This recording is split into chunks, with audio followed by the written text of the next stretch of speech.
Hello मंडळी, कसे आहात? तर आजचा ब्लॉग आहे संकष्ट चतुर्थी निमित्त टाकायला थोडंसं लेट झालेलं आहे आपल्याला नेहमीप्रमाणे। तर आजच्या ब्लॉगमध्ये विशेष आहे, चतुर्थी निमित्त आपण बनवलेले होते उकडीचे मोदक।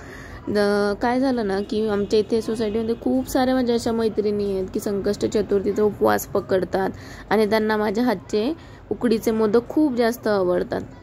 आता मी मोदक त्यांनी मागितले तर बनवून देते, पण सॅटर्डे संडे वगैरे मला टाइम असेल तर मी बनवते। तर त्यासाठी आपण उकड बनवली होती, त्यानंतर सारण बनवलंय, मस्त असं केशरचं दूध वगैरे बनवून ठेवले डेकोरेशनला। आता घेतलंय तूप, उकड आणि या सगळ्या गोष्टी आणि आता आपण बनवूया डायरेक्टली मोदक। मी रेसिपी बनवतानाचा एक शॉर्ट टाकलेला आहे ऑलरेडी, त्यामुळे मी इथे व्हिडिओमध्ये काही रेसिपी दाखवली नाही।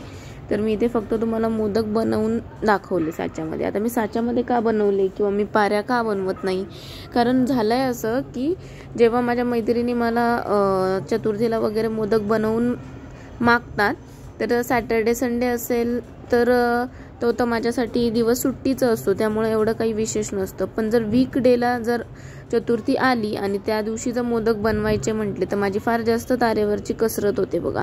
कारण काय होतं ना की रोजचे आपले क्लास पण घ्यायचे आणि त्या शेड्यूलमध्ये हे सगळं करायचं म्हणजे माझ्यासाठी फार हेक्टिक होऊन बसतं। बऱ्याच वेळा असं होतं की वीकडेला मला असं वाटतं की मी नाही म्हणावं की मी नाही देऊ शकत बनवून, पण मग एक मन असं कुठेतरी म्हणतं की आपल्याला उपवास आपण पकडत नाही चतुर्थीचा, मग निदान मी चतुर्थीच्या दिवशी जर मोदक बनवले तर त्याच मोदकांचा उपवास धरलेले जे माझ्या मैत्रिणी आहेत त्यांचा उपवास त्यावर सुटतो। त्यानंतर प्रत्येकीच्या घरी देवाऱ्यामध्ये माझ्या मोदकाचा निवद गणपती बाप्पाला दाखवला जातो। मग ठीक आहे, आपल्याकडून तेवढंच एक डेडिकेशन म्हणून मग मी मोदक द्यायला नाही बोलत नाही। तर या माझ्याकडून दर संकष्टी चतुर्थीला ऑर्डर देतात आणि मोदक बनवून देतात। तर आज तर चांगलीच भारी ऑर्डर होते, काय सांगू तुम्हाला। तुम्ही बघितलं असेल किती सुंदर असा आकार आलेला आहे। हे बघा, हे रेडी मोदक होते, पहिल्या ऑर्डरसाठी रेडी झालेले होते आणि हे ऑर्डर रेडी झाल्यानंतर ना मी झटकीपट लगेच ह्याच्यामध्ये चढवली आपल्या स्टीमरमध्ये, कारण ना मला खूप साऱ्या ऑर्डर बनवायच्या होत्या ना। ऑलरेडी मी क्लासेस वगैरे करून आल्याच्या पुढे मी कामाला लागली होती आणि मी प्रत्येकाला टाईम दिला होता वेगवेगळा, त्या टाईम स्लॉटमध्ये मला ते मोदक द्यायचे होते। तर हे बघा, 10 मोदक मी स्टीमरमध्ये चढवलेले आहेत। आता आपण हे मोदक होण्यासाठी 10 ते 12 मिनिटं वाट बघूयात आणि मग मी तुम्हाला दाखवते की किती सुंदर दिसतात। त्यावर जे आपण डेकोरेशन केलं आहे ना केशरचं, इतकं अप्रतिम दिसत होतं, त्याने टेस्ट पण इतकी छान आली। आणि जेव्हा ते स्टीमरमध्ये स्टीम होतं आणि पूर्ण पाण्यामध्ये ते हे होतं तर सगळीकडे असा तो येल्लो कलर जो पसरतो ना मंडळी, काय सांगू मी तुम्हाला। आता हे जे मोदक आहेत बघा, पहिले 10 मोदक मी ठेवले, ह्याला मस्तपैकी असं तूप वगैरे त्याच्यावर मी सोडलं थोडा वेळ आणि झाकण लावून ठेवलं।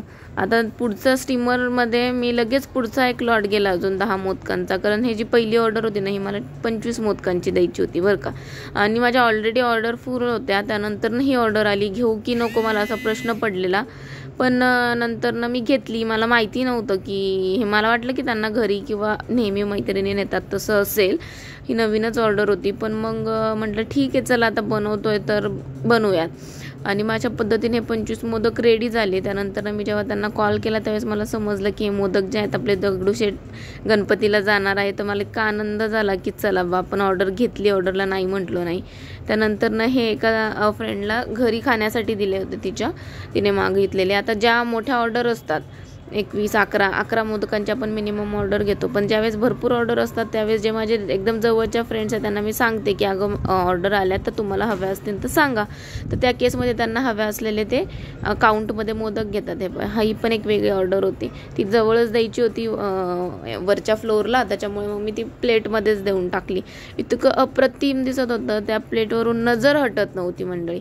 आता हे उकडीचे मोदक जे आहे ना एकदम गरम गरम असे स्टीमरमधून निघाले की असं फोडून त्याच्यावर तूप वगैरे घालून असे काय लागतात म्हणून मी सांगू, मी टेस्टसुद्धा तुम्हाला सांगू शकत नाही आहे। तुम्हाला ते पाहून कळत असेल की असं इतकं टेम्पटिंग दिसतंय की बस।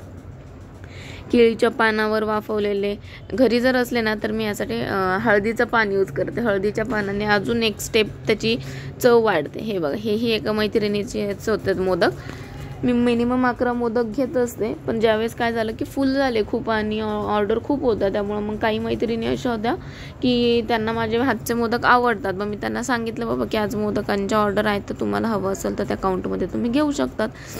तर काही मैत्रिणींनी मग मला सांगितलेलं की आम्हाला एवढे एवढे मोदक हवेत, तर त्यांना हे खाण्यासाठी मी बनवून दिले होते.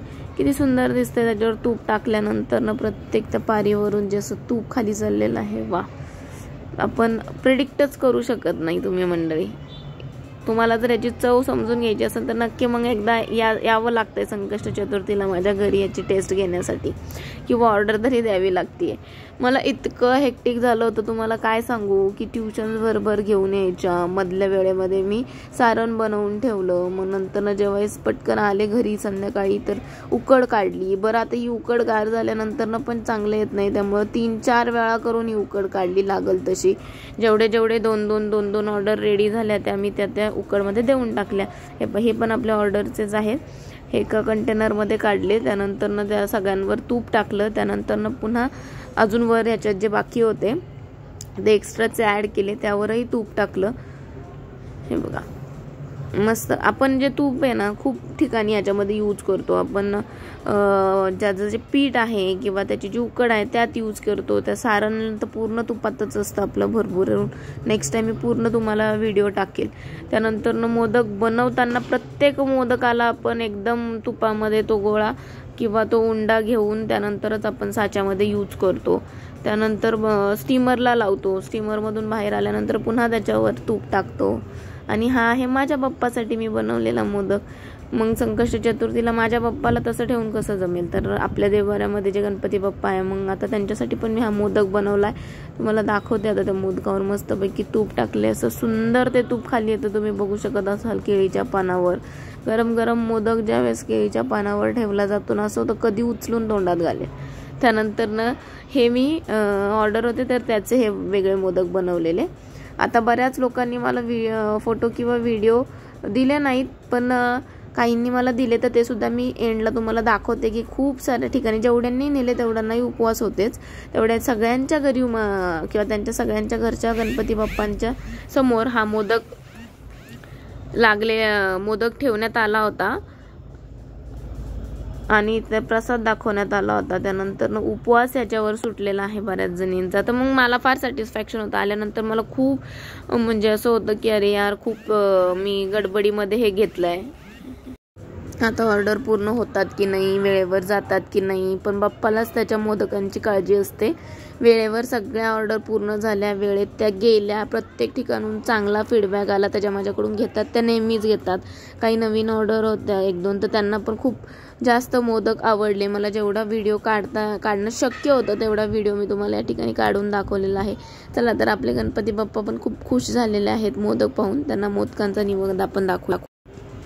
गणपती बाप्पांना पण मोदक मिळाल्यानंतर ते पण खुश झाले असतील.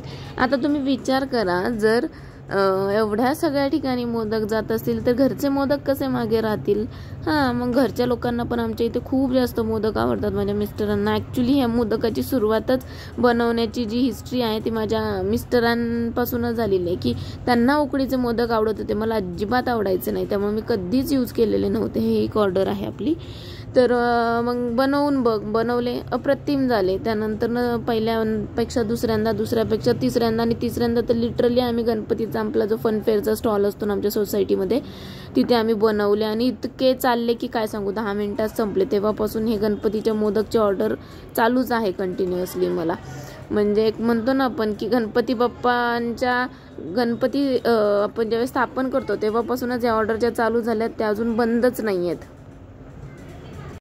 चला तर मंडळी, या मग आता मोदक खायला. मस्त आणि छान आणि टेम्पटिंग झालेले होते मोदक.